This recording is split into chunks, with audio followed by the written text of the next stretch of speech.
In the heart of an ancient, whispering forest, where moonlight struggled to touch the ground, stood a giant weeping willow.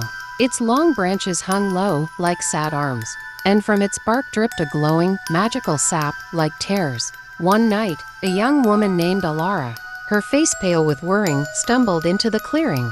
She clutched a photo of her sick little brother, her eyes, filled with desperate hope, fixed on the glowing sap. "Please," she whispered, "just one chance." She reached out, touching a drop of the warm, alive sap. A soft, eerie whisper drifted from the tree, seeping into her mind. "Wish, what do you crave?" Alara closed her eyes, tears falling. "I wish," she begged, "my little brother was healthy again. Perfectly well." The sap on her finger glowed brighter, and the whispers grew louder, chilling her. The next morning, sunlight filled Alara's small apartment. Laughter echoed. Her brother, Leo, was bouncing a ball, full of life and health. Alara smiled, but a shadow lay in her eyes. A faint, dark vein throbbed on her temple, a tiny sign of something wrong. Her pupils seemed a little darker.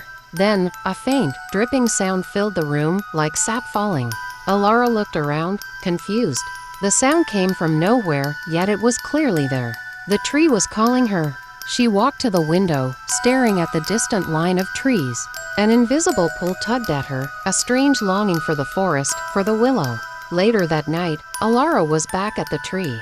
She moved differently now, with less hesitation. The sap glowed more invitingly. The whispers were louder, more demanding. "You desire more, you deserve more." Alara's eyes were glassy, her face harder. She reached for the sap again, her hand trembling with a new, hungry desire.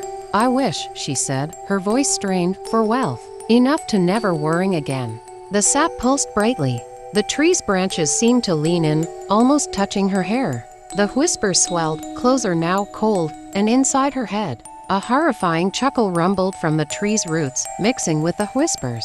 Alara winced, clutching her head, her face twisted with pain and something darker, a growing evil. The dark vein on her temple pulsed fiercely. She looked at the tree's dark bark, and for a fleeting moment, she saw distorted, suffering faces pressed into it, their eyes wide with endless despair. Her own reflection flickered faintly among them, already becoming one of them. Alara's body began to sway, pulled without choice towards the massive trunk. She struggled, a small cry escaping her, but the pull was too strong.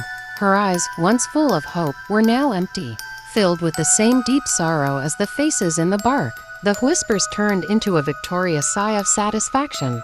The weeping willow had claimed another soul.